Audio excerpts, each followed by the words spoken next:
Good morning, Judge Lallie. Good morning, Chief Justice. How are you? I'm well, thank you. I've not seen you in a very long time. I'm still alive. Eh? I'm still alive. I can see that.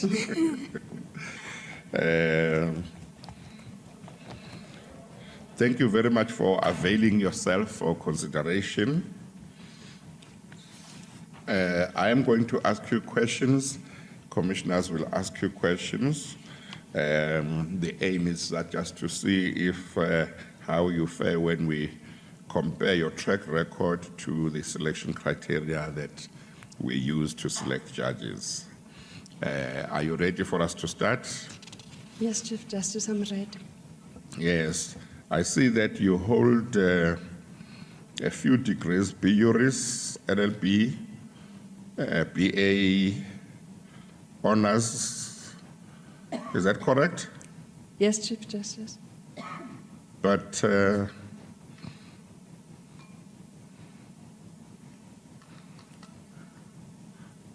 is no reference to a BA, but there is a reference to a BA honors. Because I already had a junior degree and a senior degree, I think, so I qualified for the honors program. But your junior degree was a B Juris. Yes, I had a B Juris.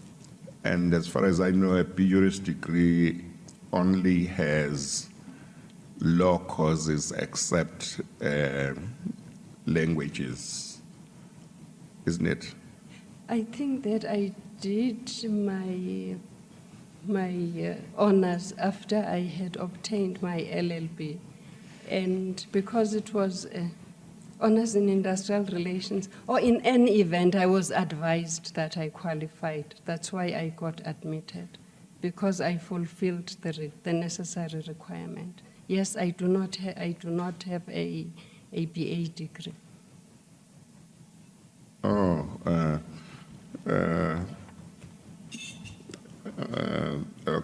so your honors was on what? Industrial relations. What other courses did you do for honors? Gosh, it was a long time ago. A number of modules on labor law and labor relations. What else? I wasn't aware. I always thought that to get an honors, a BA honors, you must have a BA first. But I probably had a misunderstanding. From the institution I studied, I got admitted because I fulfilled those requirements. Yes, was that the University of Natal? At the University of Port Elizabeth, the now Nelson Mandela. Yes, and which year were you doing the BA honors? Let me look at my CV. I just see Where that. will I find it? Oh, is it 1993? Let me look at my CV, Chief Justice. I don't know it. I'm looking at the heart. questionnaire at paginated number 4. If I've indicated that it was in 1993, then it was in 1993. Yeah. Okay. Okay. And how long did it take you? I think 2 years. 2 years. A year or 2, yes. Let me look at it. Okay. I see that you were a candidate attorney from 94 to 1997. Did you, that was about 3 years, is that right? I think it took 2 years. Did you do your articles for 3 years? Why do I think I did them for 2? I'm of the view that I did them for 2 years. Was it 2 Well, years? it's written 1994 to actually it's more than 3 years. 94, depending what month you started, 94, 95, 96, 97, that might be 4 years. 4. That must be an error. I know I was not in that firm for 4 years. You will notice that there is an overlap between the period in which I served my articles and the period in which I studied industrial relations. I studied... Well, no. You studied industrial relations honors in 1993. Yes, Or you said it took you 2 years. yes. So 94, you would have done both articles and your industrial relations. Yes. The reason I registered for the program is that I could foresee very early in my articles that at the end of the period, of the 2-year period, I would not have gained the necessary experience, to qualify. So I said to myself, at the end of these 2 years, as things go at this firm, I will definitely not have acquired the necessary practical experience. And what will I have to show for the 2 years? And I said to myself, let me take it upon myself to develop myself, to move forward, because I had one of the... Yeah, no, that's fine. My question was simply the duration of your articles. 2 years. How long you took it, you did it. I did my articles for 2 years and I failed the exam. I did my articles for 2 years. I was never admitted because I failed the exam. So That's why I studied industrial relations, But because how I come said you- I need to have something to show for the 2 years. That's my But honors. how come you wrote a period that is double the period that you did, 97, 94 to 97? Actually, in 97, it looks like you were doing articles. Yes, You did articles in 97.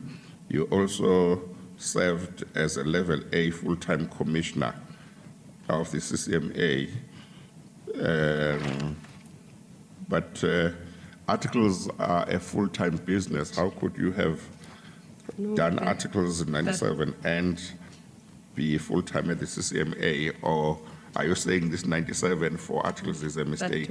that must be a mistake. I was employed at the CCMA after I had completed my articles. Yes. But then here is something else that is on page 4. Page 4. That is very strange for me. You say in page 4, you were an acting judge of the Labor Court from October 97 to January 2000. Let me see. I don't think that's factually correct because I was it's not a judge of the factually Labor Court No, at the it's time. factually incorrect, Chief Justice. My But how is it apologies, possible? I made a mistake. But how is it possible for you to say you were an acting judge from October 97 to January 2000? That's why That's I a stretch. concede that I made a mistake. Yes, but what I want to find out is how does it happen? How do you make a mistake like that? All right. It's not like you say I was doing articles or doing whatever I was doing from February 97 to January 98, and it is found that actually you are 1 month out or something like that. You are saying you were an acting judge for a very long time, so 98, 99 to January 2000. You say you were an acting judge for more than 2 years. So how does such a mistake happen? That's what I want to understand. All right. When I saw this advertisement, I decided not to apply because I was of the view that I did not. When you saw what? I'm sorry. The advertisement for this position. Yeah. I saw it, and I was of the view that I did not qualify as a judge of the For the Labour position, Court. for which position? The one I've applied for, the one The Labour to Appeal interview. Court. Yes. Yeah. I was of that view. What Then, view? That as judges of the Labour Court, we do not qualify to be judges of the Labour Appeal Court.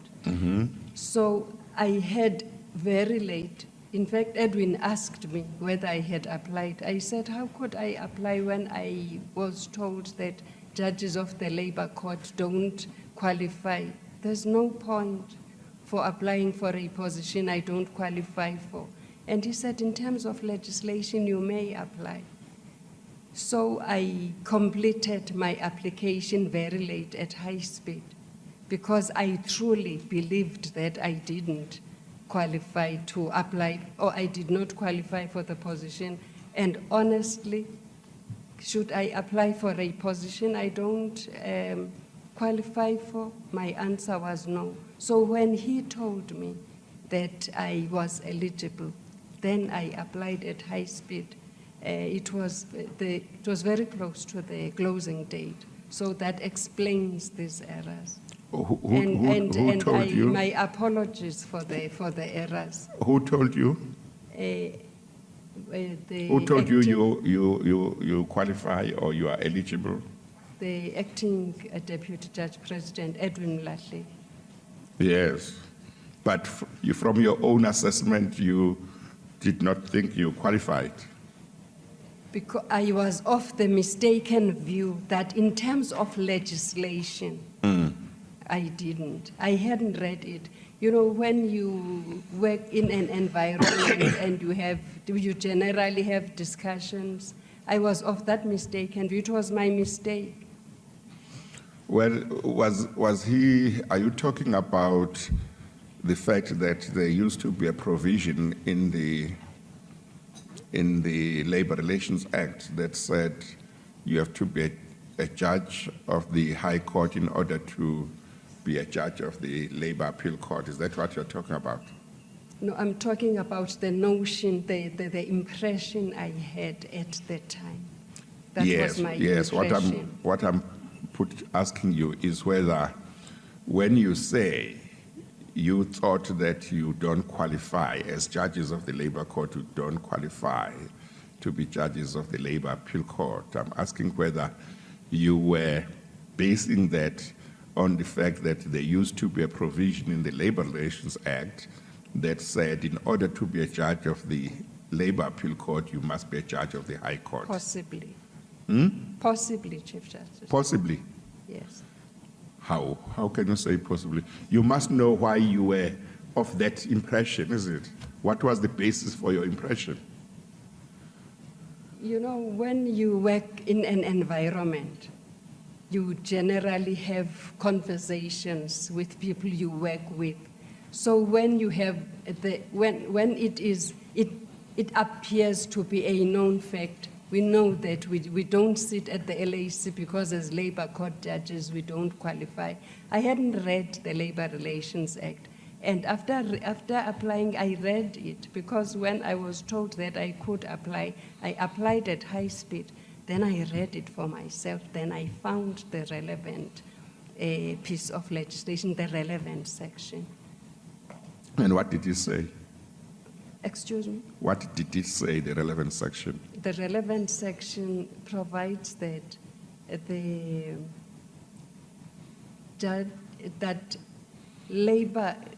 judges of the Labor Appeal Court may be drawn from judges of the High Court and the Labor Court. Yes. You have been a judge of the Labor Court for a long time, haven't you?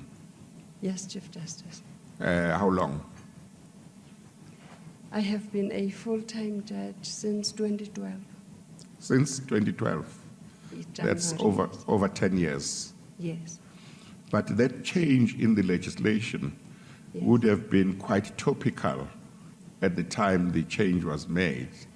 And one would expect that judges of the Labor Court would have followed the all the debates, and when the amendment was made, they would have known and they would have celebrated the fact that now, for the first time in the history of the Labour Court, they were eligible to sit in the Labour Appeal Court. So how come you didn't know that major development until somebody else told you when there were these vacancies? Our major concern, our major concern at the Labour Court, what we talk about most and what concerns us are our judgments. We talk about that a lot. You mean you don't, prior to this amendment, you are not talking about the fact that you were prevented as judges of the Labour Court to be promoted to the Labour Appeal Court? That was not a concern to judges of the Labour Court? That discussion was never held in my presence. Not in my presence. It was not your concern too? You were not concerned about it? No, I'm saying it was not held in my presence. Yeah, leave out whether there was a discussion with other people. Yes. Were you, as a person, as a judge of the Labour Court, not concerned that at that time the law prevented you from being appointed to the Labour Appeal Court and therefore getting promotion? Did I take time to look at it and see that it had changed? Okay, all right. Thank you. JP, do you have anything? Good morning. Sorry. Thank you, Chief Justice. Good morning, Judge Lallie. Judge, I think maybe it's the pressure, maybe of being here, and I know it's never comfortable sitting up there, but I think you're mistaken, because I think at every, first day of term, yes, we have a judges meeting. All the judges come to Johannesburg and we have a meeting. And I don't think there's ever been an occasion where we haven't discussed this issue. In fact, if I remember correctly, you were the one who raised this issue about judges of the Labour Court and the Labour Appeal Court. And I remember clearly Judge Van Niekerk telling you, the problem with the legislation is that while we can apply to be judges of the Labour Appeal Court, we can't act, because that clause says only judges of the High Court can come and act. Don't you remember that? I remember the discussion about judges of the Labour Court becoming judges of the Labour Appeal Court. And I raised it. I was amongst the judges that I raised it. But however, I do not remember it in this context. I acknowledge we have on a number of occasions held that discussion. However, I was not aware of this amendment. I possibly approached it against the background of my misinformation. Okay. Then you say you prepared this at the last minute, that's why your questionnaire and so on.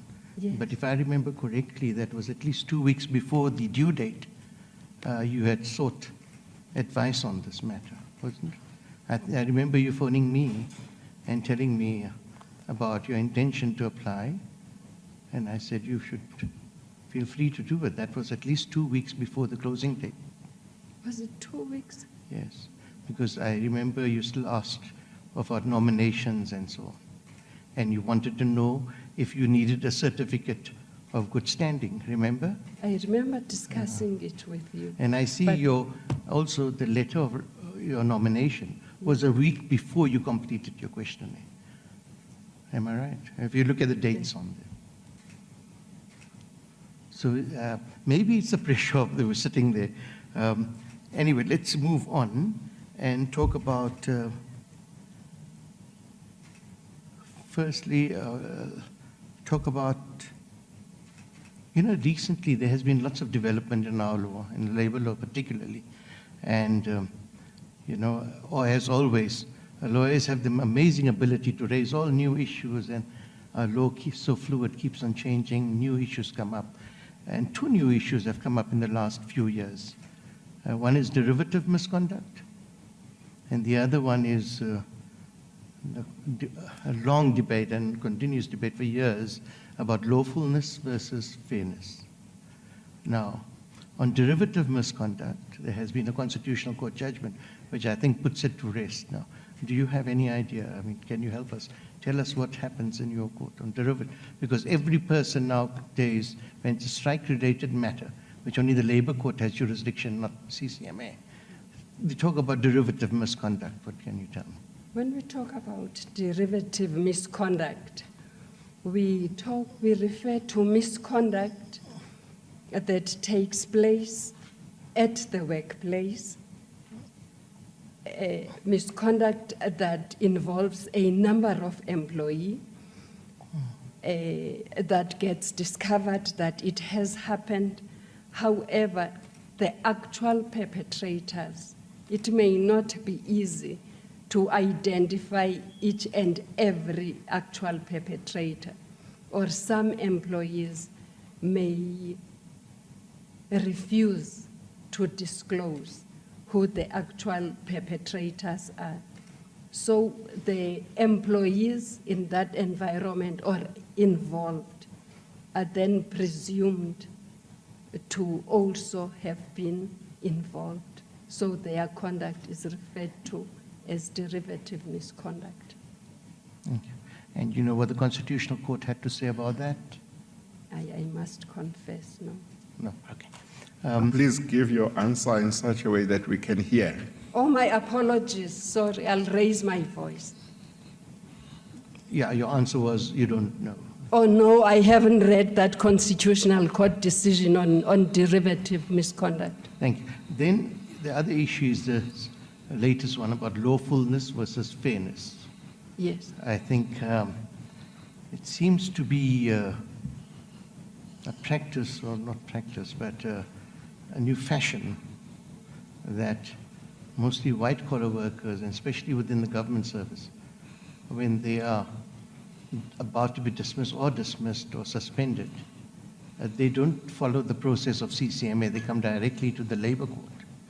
They disavow any reliance on the Labor Relations Act, and they come on the basis of unlawfulness. Have you had these matters, and do you know the matter of what the Constitutional Court had to say about this thing in Steenkamp? Yes. Please tell us. All right. The Labor Relations Act does not provide for unlawful dismissal. So if an employee is off the challenges the lawfulness of the dismissal, that employee may not approach either the CCMA or the Labor Court, because it is unfair. Unfair dismissals may be referred to both the CCMA and the Labor Court. The issue of unlawful dismissal refers to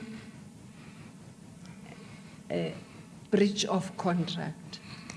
They are based on contract, so they are referred to the Labor Court in terms of Section 77 of the Basic Conditions of Employment Act, because the employer alleges that the employee alleges that the employer, in effecting the dismissal, has contravened the terms of the contract. So that's the fundamental difference. What relief do they seek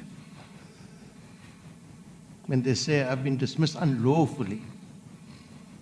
Sometimes they seek, sometimes they Okay, do let me seek put it differently. reinstatement, If they seek reinstatement, or relief based on contract. what is the relief based on contract?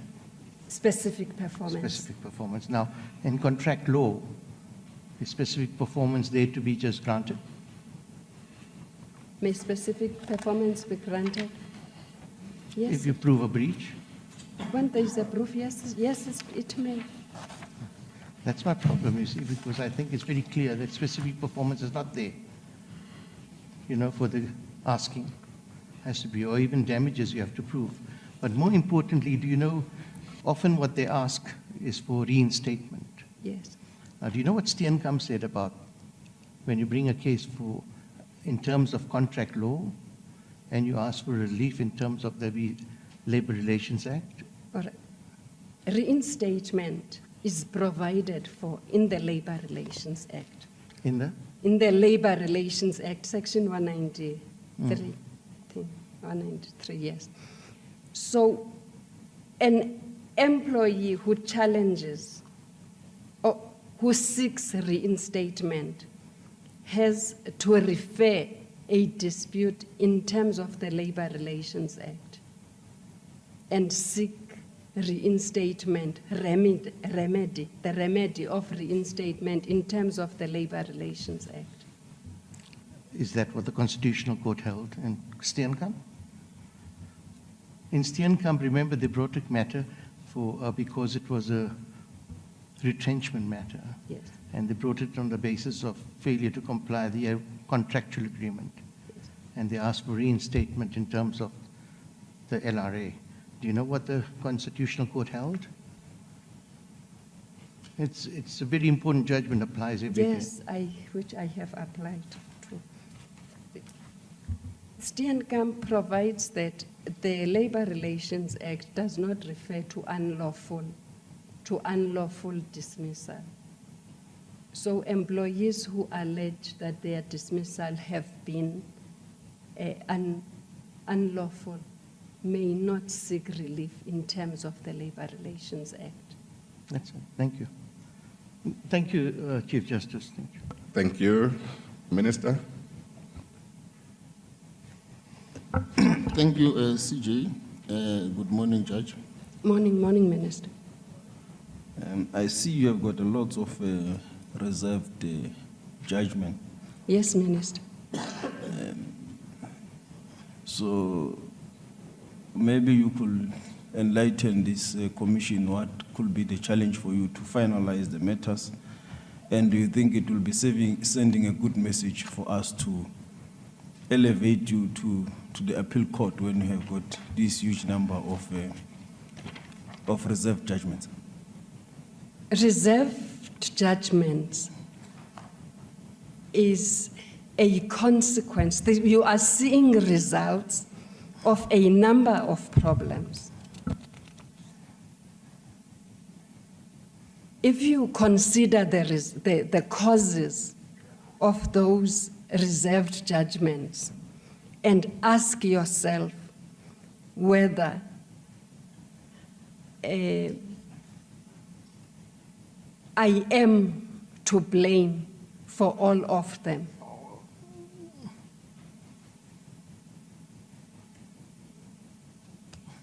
Let's look at the reasons. Why do I have a long list of reserved judgments?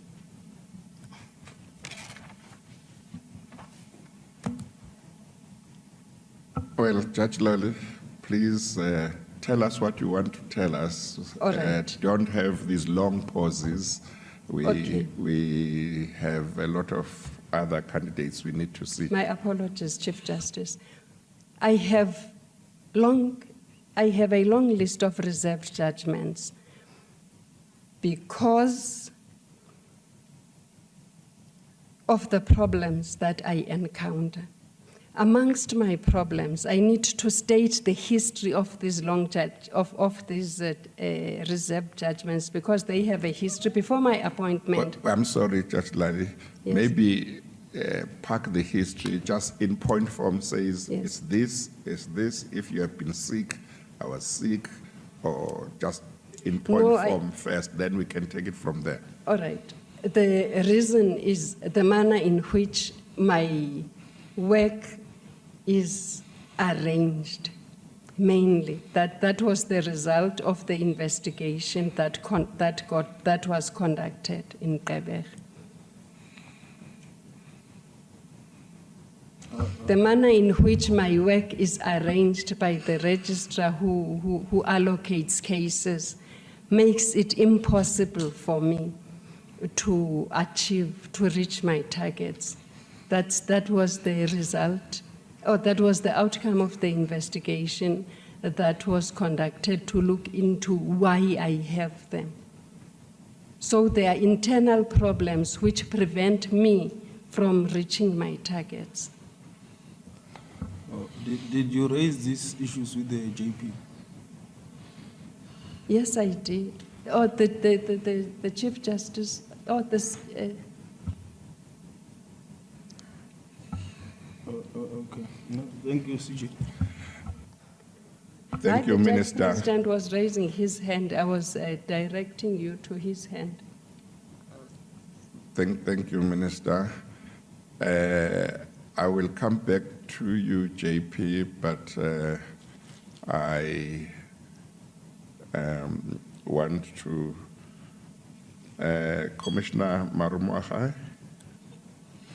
Thank you very much, CJ. Good morning, Judge. Good morning, Commissioner. Mine is it's more of a substantive question. I see that you wrote a judgment on Yes. the extension of collective agreements Yes. to 9 parties. Yes. I'm not going to take you through the judgment, but I would have loved to do that. But I'm going to ask you more of a general question. All right. What should those parties who are party to this collective agreement need to comply with for a collective agreement to be extended to non-parties? But while answering that question, because I see of late, I've seen at least 2 or 3 judgments that have also been written by the High Court, which seems to me that the issue of jurisdiction continues to be a fundamental issue in labor law. The disputes that relate to the bargaining councils that lead to these collective agreements, where should these disputes be adjudicated? Is it the labor court or the High Court? What forum should be the forum for these disputes? Thank you. In terms of Section 157, the Labor Court does have jurisdiction over those disputes.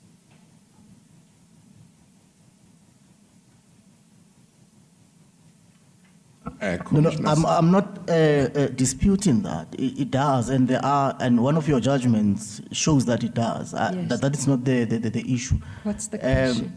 What I'm asking is, let me put it this way: is it workable for these disputes to be dealt with by both the High Court in some instances and the Labor Court in some other instances? Will that not lead to inconsistent jurisprudence in respect of these issues? That is the basis of my question. But my fundamental question is in relation to how do you go about extending these collective agreements to non-parties? I think that is the core of my question. All right, and applications are made to the minister to extend collective agreements to non-parties. However, before the minister can extend a collective agreement to non-parties, there are requirements that have to be fulfilled. For example, the bargaining council must act in terms of its constitution, and must take a decision, must conclude a collective agreement, and then make an application to the minister to have it extended. And Right. then the minister will exercise his discretion whether to extend it, will exercise, if the minister is satisfied that the bargaining council has fulfilled all the requirements, then the minister will extend it. In the judgment that I wrote, the reason I reached that decision was that the bargaining council did not act in terms, breached its own constitution. And my decision was that if the collective agreement is not consistent with its constitution, it therefore does not qualify to be a collective agreement of that bargaining council. Thank you very much, Judge. Thank you, Mr. CJ. Thank you, Commissioner Singh. No, thank you very much, Do you Chief mind Justice. me just making a follow-up on this question, then I forgo my opportunity? Sorry. I want to make a follow-up, then I forgo my opportunity. A follow-up after Commissioner Singh or now? Now. Okay, please make a follow-up before Yes. I go to Commissioner Singh. Yes, Justice, Yes. the section 157 of the LRA you're referring to Yes, speaks to both the exclusive jurisdiction yes, of the Labor Court yes. and the concurrent jurisdiction of both the Labor Court and the High Court. Yes. Which specific matters, and I want you to be straightforward, which specific matters relate to the concurrent jurisdiction between the Labor Court and the High Court, especially those that were settled by the Con Court in the case of Baloyi versus the Public Protector? They are cases that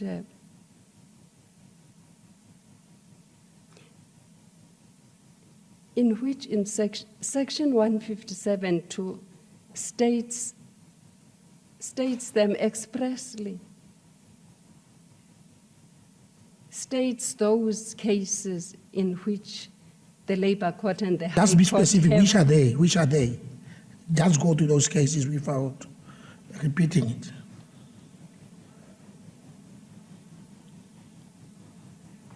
the allegation based on the violation of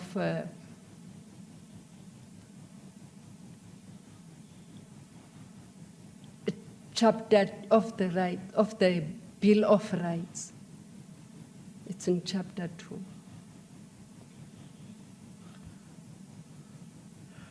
It's okay. And administrative decisions. They also fall under the jurisdiction of both the Labor Court and the High Court.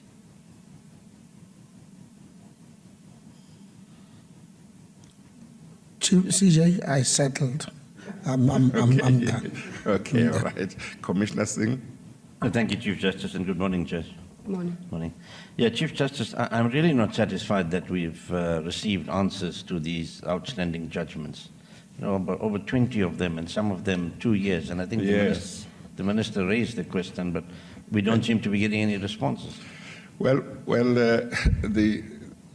we were given a response. What you make of it, of course, is, we were given a response that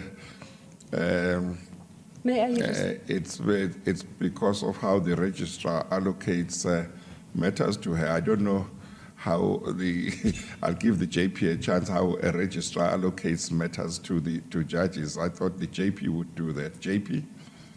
Thank you, Chief Justice. It's correct.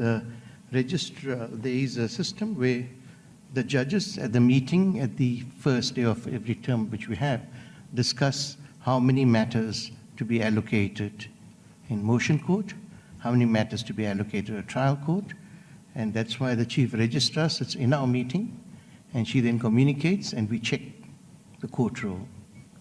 Bertha is the only, because it's one judge, and for a while in KZN, Durban also there was one judge. So what we did is made sure that because urgents might come up and they have to deal with it, that their role is it's less than what is in Johannesburg and what is in Cape Town. The registrar has always complied with that. Also, what I want to ask Judge Lallie, is it not correct that your outstanding judgments has been a source of many of our discussions? Yes, it's true. And is it not correct that I have also given you off weeks during term time so that you could deal with them? Yes, you have. Yes. And you have been the only judge who has not bigger role than any other judge. Excuse me? You don't have a role which is don't much have- greater than any other judge would have. And that was my problem, and I sat with you not once, not twice, on a number of occasions to ask you, how can we deal with this? So it's not something which has been left and you've been left to your own devices. We've tried to deal with this matter. And my concern was, even leave time, I said, look, take your leave, but make sure you deal with some. But is it not correct that from the time you've started, which is the time of Judge Zondo, till today, there has been no change in the number of reserved judgments that you've had? There has been no change. I think there has. You still have the We same can't number. hear you. We need I to think hear that you. there has. I need to state this. I wish to acknowledge the assistance that the Judge President has given me. He has, it's true. And it is also true that he has given me time to write outstanding judgments. It is true. However, I think that this history needs to be heard by you so that you can have a full picture. Before No, my but- appointment, But you say it's true that the JP has given you time. yes, And the JP says, despite the fact that he has given you time, there hasn't been much difference made to the list.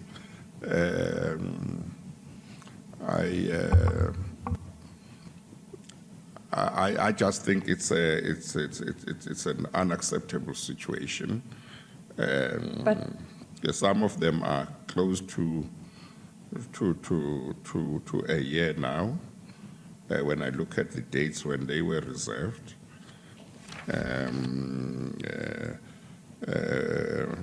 AMCO on page 9 was reserved in December 2022. Others, SICA, were reserved in November. A number of them were reserved in November 2022.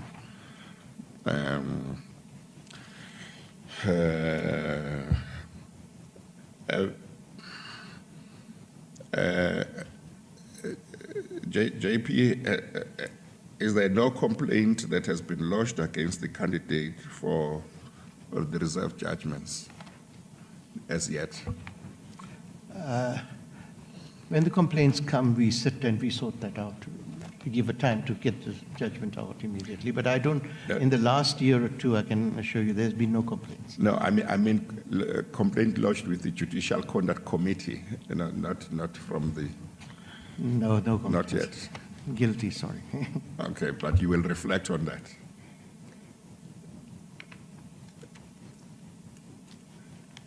Okay, we'll talk. We'll talk. I